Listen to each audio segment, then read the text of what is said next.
course I still love you. And I can see a little bit of drizzle there. So maybe that was the problem yesterday. Yeah, I don't know. Wind. So you never know. Okay, let's go ahead and look outside. Of course, we have a lot to talk about. It's very much a spring pattern as we see some clouds in the distance. You can see that at the upper levels. Even saw a couple of buildups. I thought maybe we'd see a thunderhead jumping in just to the south of us. You can see a beautiful shot from the harbor. Really just a nice day. The marine layer seemed to thin a bit quicker today, so we're going to probably have that kind of pattern over the next, who knows, maybe next several weeks, where we see the marine layer from day to day variations, sometimes better than others. And you can see a current temperature of 67 degrees. Sunrise and sunset, look at that. The day's getting much, much longer, and still a lot of humidity out there. So keeping an eye on the marine layer right now, it seems to be at bay for most areas. It looks like maybe around Lompoc and then down toward Point Magoo, possibly Oxnard. The beaches there and out by the Channel Islands still kind of holding its own out there. Cold ocean is definitely going to help keep it in the water, not really burning off out there. 68 today in Goleta. Ojai was 81. Ventura, look at that, 65. Not bad. It's been really cool there. Very wet as well with a lot of drizzle. And San Luis Obispo 67. Pismo at 65. Paso Robles are really nice, warm but not overly hot, 88 degrees. And currently seeing widespread 60s along the beaches. And again, the marine layer not really going away, but it looks like it did kind of back off a bit. Gaviota, you've got some wind. We might actually get a wind advisory out there later tonight. I'll show you the futurecast right now out of the north. That's likely keeping you drier. As you can see, the humidity value much drier there. Everybody else into the 60, 70, even 80% range right on the beaches. Inland areas, of course, very dry. It's heading towards summer, and that's kind of what we expect. So marine layer, again, that's our big focus, and here's why. Late season storms continue to plow into the Pacific Northwest. The rain stays mainly north. Let's hope a lot of that gets up into those upper areas of, say, above Calgary, Canada. They really need it up there. They're getting a brutal fire season so early right now, really hard to fathom. Again, the rain stays north for us. We get the fog because the marine layer stays firmly entrenched.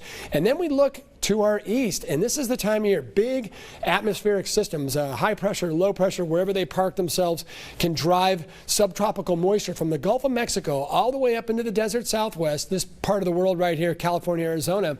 This is actually their rainy season, or pretty soon, if you can believe that. But sometimes some of that gets over the Sierra and can get all the way to the west coast. We know that, so we always keep an eye on it. Of course, for us, the thing that we definitely know is lingering out there, what we're famous for this time of year, is plenty of marine layer, and that does not appear to be going away anytime soon. So let's go ahead and watch the futurecast. Look at the Sierra and down toward the Tehachapis.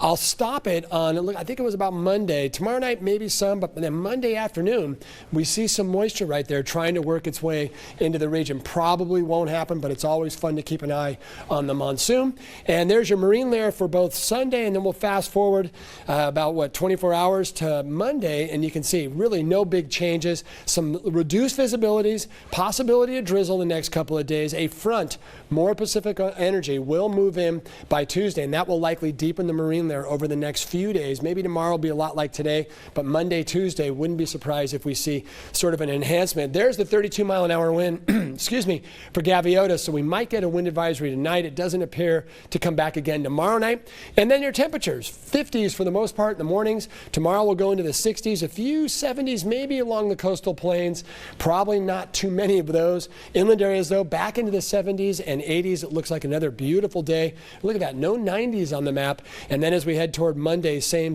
story, back into the 60s and 70s near the beaches, and then back into those upper 70s and 80s near the coastline.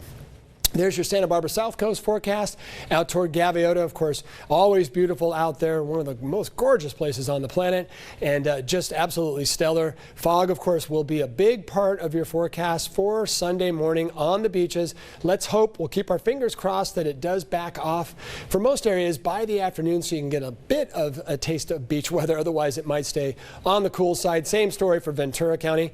And there's your surf. We've had a great run of south swell. It looks like now wind swell will kind of take over a bit.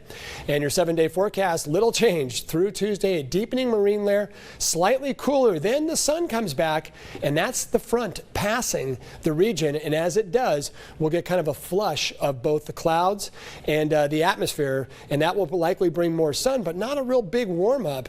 And that won't likely happen, at least a bump up in temperatures, not until we get to about next weekend.